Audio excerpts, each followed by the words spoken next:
के अंतर्गत आज हम देखेंगे हिंदू विधि में शून्यकरणी विवाह के विषय में। सर्वप्रथम हम समझने का प्रयास करेंगे कि शून्यकरणी विवाह क्या है और शून्यकरणी विवाह के क्या क्या आधार हो सकते हैं। तो सर्वप्रथम हम देखते हैं कि शून्यकरणी विवाह का अर्थ क्या होता है। तो देखिए, शून्यकरणी विवाह वह विवाह है जो एक पक्षकार के विकल्प पर निरस्त किया जा सके किंतु दूसरे के विकल्प पर नहीं। यदि विवाह में दो पक्षकार हैं, मेल एंड फीमेल, तो या तो पुरुष के विकल्प पर शून्य किया जा सकता है या फिर निरस्त किया जा सकता है, और महिला पर नहीं, या फिर पुरुष के विकल्प पर निरस्त नहीं किया जा सकता और महिला के विकल्प पर शून्य किया जा सकता है। तो ऐसी स्थिति जब होती है तो यह विवाह जो है वो कहलाता है शून्यकरणी विवाह। जब तक इसे निरस्त नहीं कर दिया जाता, ये ध्यान में रखिएगा, जब तक ऐसा विवाह निरस्त नहीं कर दिया जाता है यह मान्य विवाह कहलाता है। और जिस क्षण सक्षम न्यायालय इसे शून्यकरणीय स्वीकार कर निरस्त कर देता है, उसी क्षण से ऐसा विवाह जो है वो शून्य हो जाता है।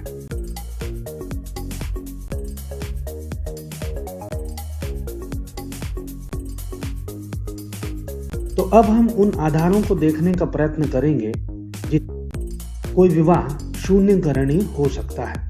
इन आधारों में हम देखेंगे नपुंसकता, मानसिक अस्वस्थता, सम्मति जब बल व कपट से ली गई हो, पत्नी का गर्भवती होना और बाल विवाह। तो देखिए, धारा 12 में उन आधारों का उल्लेख किया गया है जो विवाह को शून्यकरणीय बनाते हैं, और ये आधार है नपुंसकता, मानसिक अस्वस्थता, सम्मति जब बल व कपट द्वारा ली गई हो, पत्नी का गर्भवती होना और बाल विवाह। तो सबसे पहले हम देखते हैं नपुंसकता। तो देखिए, धारा 12(1) हिंदू विवाह अधिनियम के अंतर्गत प्रावधानों के अनुसार एक पक्षकार की नपुंसकता दूसरे पक्षकार को यह अधिकार प्रदान करती है कि वह इस आधार पर विवाह की अकृतता की डिग्री प्राप्त कर ले। जहां नपुंसकता स्त्री या पुरुष किसी की भी हो सकती है, नपुंसकता का तात्पर्य लैंगिक संभोग करने की अक्षमता से है। पति या पत्नी का किन्हीं कारणों से मैथुन करना, अस्वीकार करना नपुंसकता मानी जाती है। इस संदर्भ में एक केस है मंजीत कौर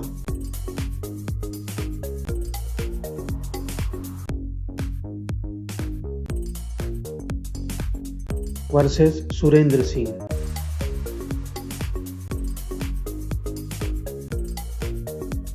(1994) का केस। इस मामले में शादी के बाद पत्नी 2 हफ्ते तक पति के साथ रही और इस बीच पति लैंगिक संभोग करने में असमर्थ रहा। न्यायालय ने पति को नपुंसक मानते हुए पत्नी को विवाह शून्य घोषित कराने की अधिकारी नहीं माना और इस विवाह के लिए अकृतता की डिग्री प्रदान की। तो ये देखा हमने नपुंसकता के आधार पर कैसे एक विवाह को शून्यकरणीय विवाह घोषित किया जा सकता है। दूसरा आधार हम देखते हैं मानसिकता का, कि मानसिक अस्वस्थता के आधार पे अनसाउंडनेस ऑफ माइंड। तो यहाँ पे धारा 5(2) जो है के अनुसार यदि विवाह के समय दोनों पक्षकारों में से कोई चित्त विकृत था, इसीलिए सहमति देने में असमर्थ था, दूसरा मान्य सहमति देने में किसी, और तीसरा पागलपन या मिर्गी के दौरे से ग्रसित होता है, तो विवाह को शून्यकरणीय घोषित किया जा सकता है। परंतु इसके लिए यह आवश्यक है कि ये जो आधार हैं वो विवाह के समय ही रहे हों। यदि बाद में आते हैं तो वह विवाह जो है वो शून्यकरणीय नहीं होगा। हाँ, इस आधार पे विवाह विच्छेद के लिए ये आधार जो है वो पर्याप्त आधार हो सकता है। तो ये था मानसिक अस्वस्थता। अब देखते हैं हम सम्मति। जब बल या कपट द्वारा सम्मति प्राप्त की गई हो, तब ऐसी स्थिति में एक विवाह जो है वो शून्यकरणीय कब होता है? जहां पक्षकारों या उनके संरक्षकों की सम्मति कपट या बल से ली गई हो वहां विवाह शून्यकरणीय होता है। कपटपूर्ण सम्मति का अर्थ है कि प्रत्यर्थी के संबंध में भ्रामक जानकारी देना। इस संदर्भ में एक केस है रमाकांत वर्सेस मोहिंदर लक्ष्मीदास।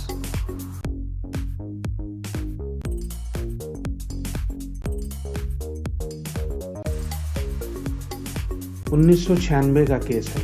इस मामले में पत्नी ने वर्तमान शादी से पहले 2 बार शादी और की थी तथा एक पुत्र भी था। पति को इसके बारे में उसने नहीं बताया। न्यायालय ने अभी निर्धारित किया कि पति विवाह को शून्य घोषित कराने का अधिकारी है और यह विवाह शून्यकरणीय विवाह है, जिसमें पति के विकल्प पर यह जो विवाह है वो शून्यकरणीय है। अब हम देखते हैं पत्नी का गर्भवती होना। तो यहाँ पे धारा 1(घ) के अनुसार यदि पत्नी विवाह के समय प्रार्थी से भिन्न किसी व्यक्ति द्वारा गर्भवती थी तो वह विवाह शून्यकरणीय होता है, परंतु इसके लिए कुछ शर्तों का पूर्ण होना आवश्यक है। जैसे कि हम देखते हैं कि पत्नी विवाह के समय गर्भवती होनी चाहिए।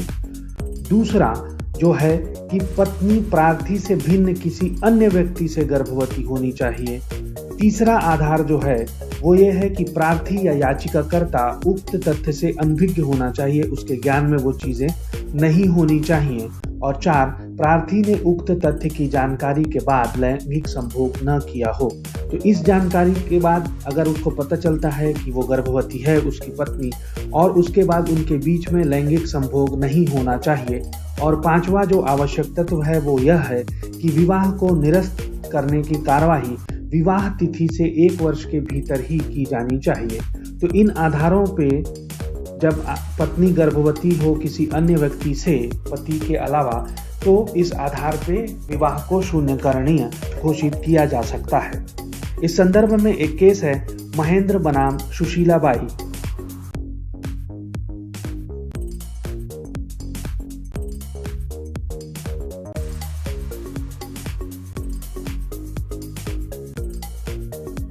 (1965) का केस।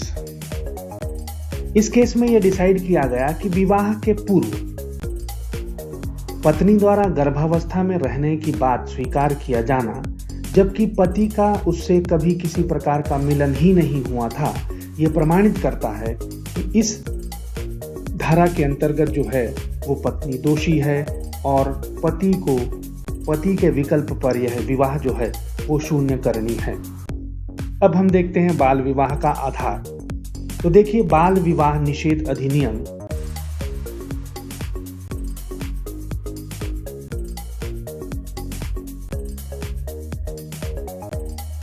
2007 के अंतर्गत बाल विवाह को शून्यकरणीय माना गया है।